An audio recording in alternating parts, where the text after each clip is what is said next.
Ah yes, the only time it's acceptable to say the C word. Let's take a look at Nightmare Before Christmas! Yay! Awkward segues aside, every once in a while a film becomes more than just a 90-minute or longer piece of entertainment to distract you from the mundane world we exist in.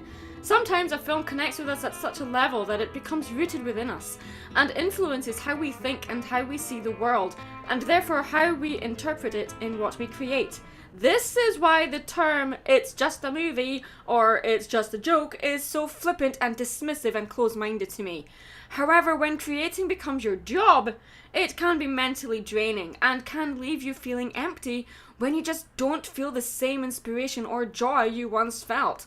So you seek out something new, step outside your comfort zone, open that strange tree-shaped door, fall into a whirlpool and find inspiration in the oddest and strangest of places. Sometimes though, being inspired and influenced too much can make us forget why we loved creating in the first place. We start to compare ourselves to other artists and wonder why we aren't as talented as them, or why can't we have their style. So to temporarily fill that emptiness and dissatisfaction with our own creative outpouring, we may, on an unconscious level, steal their style and make it our own. It's good intentions that have become misplaced.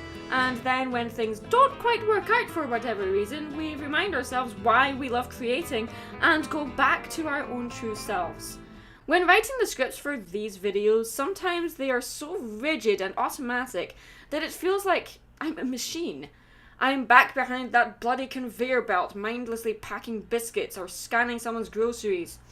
Beep, beep, bloody beep. Are we just giving people what they want? Do ideas just come down a conveyor belt and we package them up and then present them to the world to devour, or is it something less manufactured and more unpremeditated? Do we get so stuck in our ways that we end up wandering aimlessly in a metaphorical forest until we finally stumble across something strange that reignites our curiosity on the world and makes us spontaneously pick up something new, and then do the single most important habit that innovative and creative people do: ask the question, what's this? But why is Nightmare so popular after all these years? When watching movies like Nightmare, I find myself sinking into a familiar feeling. It was a wake-up call, almost instinctive, feeling that this film somehow understood me. It may seem a little odd to think of a movie as sentient, but with Nightmare, to me, it really shook me. This film has a consciousness. That is the beauty of stop motion. It feels more real, more solid than any other animation medium because it is real. Pretty ironic since animation as a medium is an illusion. Stop motion itself has been around since the 1800s, and therefore is the oldest film medium in existence, arguably. The first stop motion animated short was The Humpty Dumpty Circus, created by Albert Smith and Stuart Blackton in 1899.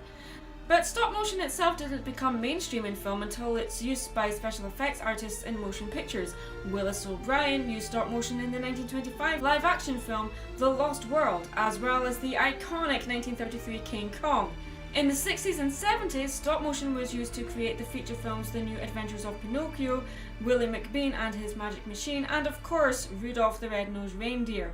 Rankin Bass shorts are infamous for their, unique way of bringing characters to life, but they still felt rigid and lifeless, especially compared to Nightmare. It wasn't until 1976 that Aardman Animations introduced the world to Morph, a claymation character who was an animated sidekick to the TV presenter Tony Hart. Aardman Studios also brought Wallace and Gromit to the forefront of animation.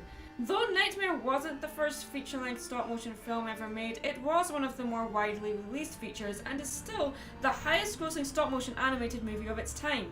Nightmare is a pioneering film, not just with stop motion but in animation in general. It is a movie with a big heart and a lot of emotion. Directed by Henry Selick, not Tim Burton. I hate it when people make that mistake. Nightmare has a lot of care but also creative freedom. It's weird, but easy to follow. Henry Selick himself was a master of animation, so understood the terrain, but he also understood Tim Burton's vision. The film has Tim Burton all over it, which was Henry Selick's job. Nightmare is not just about Jack taking over Christmas. Jack Skellington is not a villain, nor is he evil. He is scary, but it's because it's his purpose, it's who he is. The motivation is not malicious, it's simply what he's meant to do. He's inspired. Nightmare is about an artist that is trying to logically explain something he cannot understand. It's about him reinventing himself as well as reminding himself who he is and why he loved being the Pumpkin King. Jack Skellington is a performer, an entertainer, an artist, but he is also dead. He has no eyes, and yet to me, he conveys the most real and human emotion better than any other animated character I have ever seen. That is of course because of the fantastic stop motion as well as his ingenious design. He moves like a ballet dancer with spider-like grace. Yeah, on the surface, the design of Jack Skellington is the most simplistic and basic you can get when it comes to character design, because he is essentially just, a stick figure. It would have been so easy to make Jack an evil character like the Grinch, have him discover Christmas Land, want to destroy it because he doesn't understand it, and then have him be reformed by the end. Instead of hating Christmas and wanting to ruin it like we expect, Jack falls in love with it so much that he wants to make it his own. His joy is intoxicating. He's a frustrated artist who is looking for something new. After doing the same old thing year after year, he no longer feels satisfied and wants to seek out new ideas to really make people scream. But instead of being inspired by Christmas, he straight up steals it and tries to make it his own, unintentionally ruining the holiday. It's a pretty simple movie that doesn't spend time explaining the meaning behind the holidays, but instead just enjoys the experience of them. But there's something deeper that it's also trying to convey. Like with most Tim Burton movies, Nightmare isn't about giving a message but more about conveying a feeling.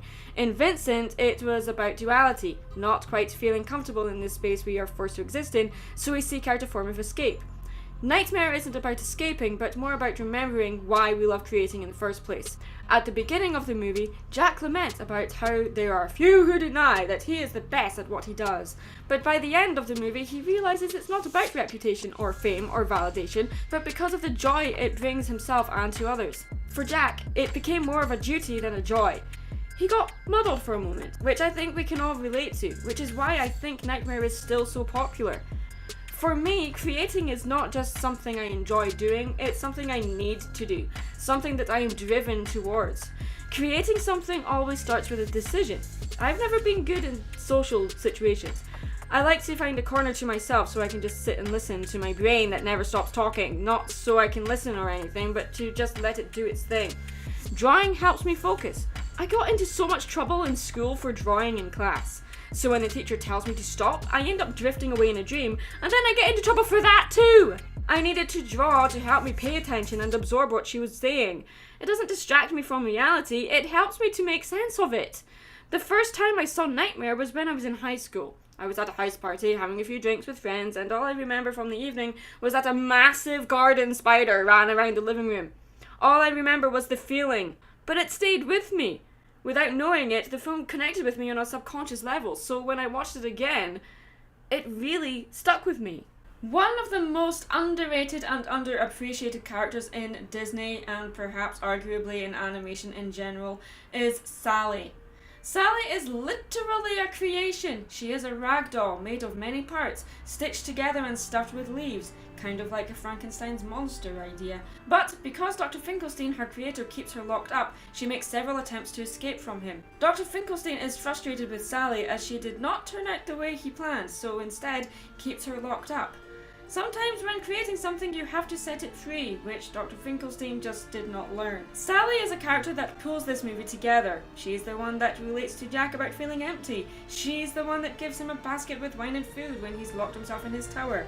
She's the one that tells him there's something not quite right with what he's doing, and she's the one that reminds him who he is, and she's the one that saves him in the end. Quite ironic that the one character that makes sense and holds the story together is the one that is literally falling apart at the seams. It's interesting to see this sort of dynamic, the creator and the creation, coming together. Jack may not have created her, but she certainly was made for him, even if Dr. Finkelstein didn't do so intentionally. Sally adores Jack from afar, preferring not to join his enthusiastic crowd of fans. Instead, she lingers nearby in the shadows, admiring him from a safe distance.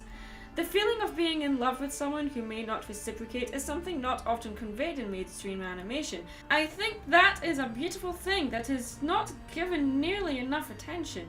Artists are constantly comparing themselves and their work to other artists. This isn't a bad thing, in fact it's a must. But what we all need to remember is that there's a difference between inspiration and replication. I'm often asked, how do you find your own style in art?